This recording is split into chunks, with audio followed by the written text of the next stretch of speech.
This is a really amazing way to describe Judgment Day, because this is Allah's way of telling us pleasing people doesn't matter. This is Allah's way of telling us that. So many of our decisions are because the family said so. So many, not good decisions, bad decisions. Family said so. The loved one said so. You did this because of your baneen, your sahiba, your akhi, your fasila. Right? And here you have the criminal ready to throw all of them in hell. All of them can go. We have to decide who we worship in the end. I say this without reservation, and I've said this now multiple times, but I think I don't say it enough. The mushrikun worshipped idols.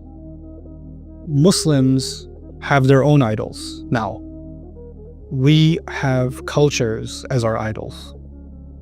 And our cultures have their own list of halal and haram that is different from Allah's list of halal and haram. And when it comes to our culture's halal and haram, we observe it, even if it means violating Allah's halal and haram.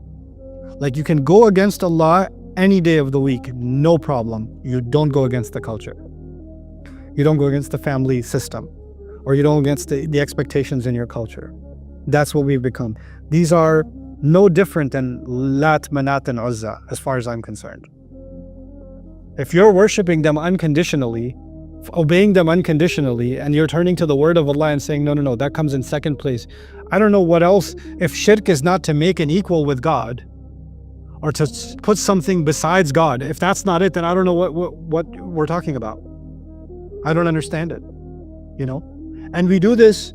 The crazy thing to me is, it's not, these Muslims who don't pray, and the Muslims who the women don't wear hijab, and they don't even eat halal, they drink alcohol, and they go clubbing and drugs and alcohol and illicit relationships. Those are the people that I'm talking about. Nah, I'm talking about people that look religious, act religious, talk religious. They talk religious.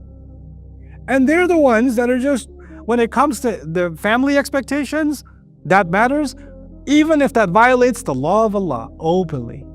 Take the matter of inheritance, take the matter of mahar, take the matter of how a divorce is performed, take the matter of child support, mostly take the matter of money.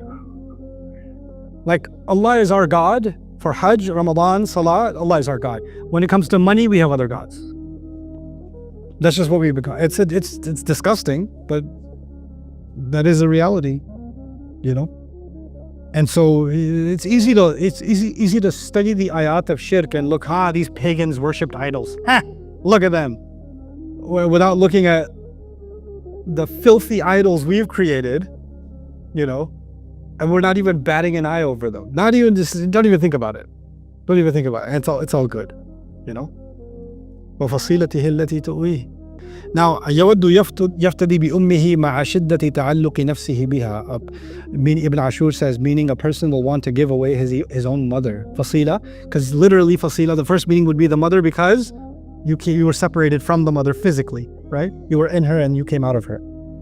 Because of the intense relationship that was there with her. إذا كانت تؤويه, when she was protecting me, she was protecting him even in her belly. فإيثار لفظ فصيلته وفعل تؤويه هنا من إيجاز القرآن وإعجازه ليشمل هذه المعاني. And using the word fasila and then using the word awa means to give a refuge inside of a cave. To combine both of these meanings is one of the most beautiful literary constructions in the Quran, where both of these meanings, meaning the one that protected you and you separated from, but even when you separated from her, she put you in another protection. She constantly tried to protect you, and your elders constantly tried to protect you. So you went from one refuge, meaning the womb, to a life of refuge to be found in your parents, right? And so both of those concepts got combined in وَفَصِيلَتِهِ الَّتِي تُؤْوِيهِ. Very, very beautiful. وَمَنْ فِي الْأَرْضِ جَمِيعًا ثُمَّ يُنْجِيهِ وَمَنْ لَهُ فِي الْأَرْضِ, meaning whoever he has on the, Ya Allah, whoever's in the world altogether, I don't care, the entire world's population can go to hell, literally. Just let me go. Guys, please let me go. I offer you the planet. Like, he literally says, baby, no, not good. Okay, the wife, brother. Okay, my family, not good. Okay, take everyone. Just take everyone. وَمَنْ فِي الْأَرْضِ جَمِيعًا وَمَنْ لَهُ فِي الْأَرْضِ مِمَّا يَعِزُّ عَلَيْهِ مِنْ أَخِلَّاءِ وَقَرَابَةٍ وَنَفَائِسِ الْأَمْوَالِ. Actually, Ibn Ashur even argued here that he's not just offering people, he's offering stuff too. You can take my house now. You can take my money now. Just, I'll sign over the business. I'll do it. So even though it's man is used for people, but man is ashmal. So he's saying, وَمَنْ الْمَوْصُولَ لِتَغْلِيبِ الْعَقِلِ عَلَى غَيْرِهِ. It's تغليبا, meaning it's mostly referring to people. My friends, you can take my friends. My workers, you can take my workers. My family, take my family. Take all of them. But okay, the people aren't good enough. Why don't you take my stuff? You can have the car. You can have the helicopter. You can have the camels. You can have the horses. You can have the property. You can have the titles. You can have all of it. So he's saying they'll offer whatever they can, you know. لو أن ما في الأرض ملء الأرض ذهبا ولو افتدى به. In Ali Imran, Allah mentions if the earth was turned into gold and he offered the weight of the earth in gold, that wouldn't be enough to be his ransom. Like nothing, none of this is of any value. You see, the sky stopped being what it was. The mountain stopped being what it was. And so the things that used to have value are not what they were now. They have no value.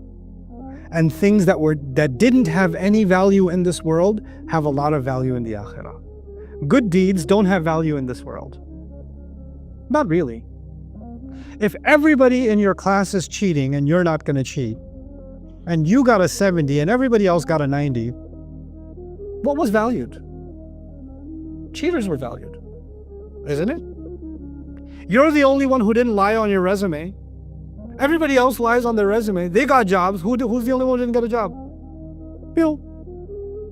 So, I mean, truthfulness, honesty, integrity, kindness, forgiveness. You think these things pay off in this life? Like, you think Nuh alayhi salam was doing bad deeds for 900 years, 950 years? He was doing good deeds every single day, right? Was that a good life he lived? Easy life he lived? Good deeds don't pay off much. Good deeds don't. Fir'aun lived 99% of Fir'aun's life, unless with one bad swimming experience, right? 99.9% of his life, he's living in the most luxurious crib on the planet. Sin pays. Sin's good life. It pays. Good deeds don't pay. Good deeds actually keep you. In fact, this is the subject of Surah Al-Qalam. People who do good deeds, especially when corruption is open. Yeah? When corruption is open. Because sin is the way to get ahead. And good deeds are a way to stay behind. And Allah will take that formula that seems to work for sinners temporarily, and He's going to flip it on its head. And what does He do on Judgment Day? He's offering all this wealth acquired by sin. All these people that are under this influence by sin, and none of it has any value. And the people that were considered stupid and behind, and they're the ones that are ahead. They're in front of everybody else. You know, the Prophet ﷺ was called insane, right? You ever think about one of the reasons he's called insane has to do with money? When he's calling to Tawheed, he's saying all the idols should be destroyed. You understand that? If the idols are destroyed, the Quraysh lose their affiliation with all the tribes in the region, because all those tribes keep their idols where? At the Kaaba. So they make enemies with all the tribes. They fall into a political problem. Then nobody will come to visit the Kaaba, because the only reason they come to visit the Kaaba is what? For the weather? They come for their idols. If you destroy the idols, that, you know, the Banu Khuza'ah will stop coming. And then, you know, the people from Taif will stop coming. And the people from Medina will stop coming. The Mushrikun used to go from everywhere to Makkah to pay visit to their idols. You destroy the idols, you're killing my business. That's like going to Vegas and saying, I am against gambling. When you go to Vegas and say, we're going to shut down all the casinos, what's going to be the response of the politicians and the billionaires? Are you insane? Look at the roads we build. Look at the hospitals we build. Look at the education. We have free college education for anybody who gets over an 85% in Nevada, in the state of Nevada. Where did that money come from? Where did all of it come from? It came from the casinos. You want to shut down are you insane? This is how we survive. And by the way, if we shut them down, we're going to make some very powerful people very angry. They're all going to kill us. This is insane. So when the Rasul ﷺ is calling for Tawheed, according to the business people and according to the politicians, that's insanity. That's crazy. The only thing that matters in this life is power, people under your influence, money. That's what matters. And Judgment Day comes, and he says, well, if this is the only currency I know, that's all I can offer. So he says, وَمَنْ فِي الْأَرْضِ جَمِيعًا, and whatever he has underneath, anything he wants, any property he had, any good he had, he wants to give away. ثُمَّ يُنْجِي, just let me be saved. Just allow me to be saved.